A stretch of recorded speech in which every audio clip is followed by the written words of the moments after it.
सिंधु नदी भारतीय उपमहाद्वीप की सबसे महत्वपूर्ण नदियों में से एक न केवल सांस्कृतिक और ऐतिहासिक दृष्टि से महत्वपूर्ण है, बल्कि भारत और पाकिस्तान के बीच जल बंटवारे को लेकर एक लंबे और तनावपूर्ण विवाद का केंद्र भी रही है। इस विवाद की जड़ें 1947 में भारत पाकिस्तान विभाजन के समय से शुरू होती हैं और इसका इतिहास समय समय पर तनाव, कूटनीतिक टकराव और कुछ हद तक हिंसक घटनाओं से भरा रहा है। हाल के वर्षों में, खासकर 2025 में, इस विवाद ने फिर से सुर्खियां बटोरी जब भारत ने सिंधु जल संधि इंडस वाटर ट्रीटी (IWT) को निलंबित करने का फैसला किया। आइए इस विवाद के खूनी और तनावपूर्ण इतिहास को समझते हैं।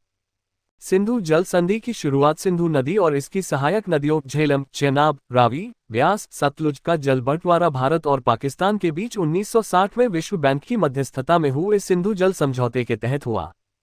इस संधि के अनुसार पूर्वी नदियों रावी, ब्यास, सतलुज का नियंत्रण भारत को और पश्चिमी नदियों सिंधु, झेलम, चेनाब का नियंत्रण पाकिस्तान को दिया गया। भारत को पश्चिमी नदियों के पानी का 20% उपयोग करने का अधिकार मिला, मुख्य रूप से गैर उपभोगात्मक उपयोग जैसे बिजली उत्पादन के लिए। ये समझौता दोनों देशों के बीच जल युद्ध को रोकने में सफल रहा, लेकिन विवादों को पूरी तरह खत्म नहीं कर सका। विवाद की शुरुआत और तनाव सिंधु नदी प्रणाली पर निर्भरता दोनों देशों के लिए महत्वपूर्ण है। पाकिस्तान के पंजाब और सिंध प्रांतों की खेती, बिजली उत्पादन और पीने का पानी इस नदी पर निर्भर है, जबकि भारत के जम्मू कश्मीर और पंजाब में भी इसका महत्व कम नहीं। विभाजन के बाद 1948 में भारत द्वारा कुछ नहरों का पानी रोकने की घटना ने पाकिस्तान को झकझोर दिया था। इसने दोनों देशों के बीच अविश्वास की शुरुआत की। हालांकि 1960 की संधि ने स्थिति को स्थिर किया, लेकिन समय समय पर भारत के बांध निर्माण और जलविद्युत परियोजनाओं जैसे किशनगंगा और रतलेक को लेकर पाकिस्तान ने आपत्तियां उठाईं।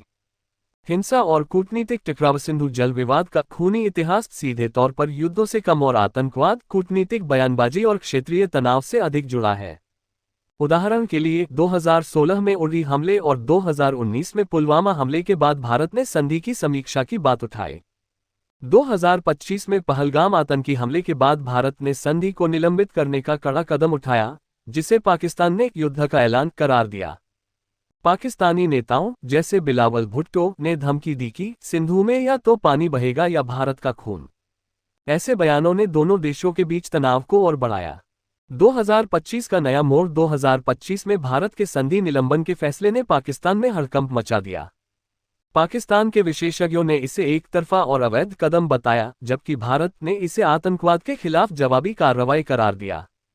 इस कदम से पाकिस्तान की 4.7 करोड़ एकड़ कृषि भूमि पर संकट मंडराने लगा, क्योंकि सिंधु नदी प्रणाली उसकी 90% सिंचाई का आधार है। दूसरी ओर भारत को जम्मू कश्मीर में किशनगंगा और रतले जैसे जलविद्युत प्रोजेक्ट्स को तेज करने का मौका मिला। चीन का कोन विवाद में चीन का नाम भी उभरा, जब पाकिस्तान ने धमकी दी कि चीन ब्रह्मपुत्र नदी का पानी रोक सकता है। हालांकि विशेषज्ञों का मानना है कि भौगोलिक और तकनीकी कारणों से यह आसान नहीं है। फिर भी ये बयान क्षेत्रीय तनाव को और जटिल बनाता है। निष्कर्ष सिंधु जल विवाद का इतिहास खून खराबे से कम और कूटनीतिक, सामरिक और भावनात्मक टकराव से अधिक भरा है। हालांकि आतंकवाद और भड़काऊ बयानबाजी ने इसे बार बार हिंसक तनाव की ओर धकेला। 2025 का निलंबन एक नया अध्याय है, जो दोनों देशों के बीच अविश्वास को और गहरा सकता है। इस विवाद का समाधान कूटनीति और सहयोग से ही संभव है, ताकि यह नदी, जो दोनों देशों की जीवन रेखा है, शांति का प्रतीक बने, न कि टकराव का।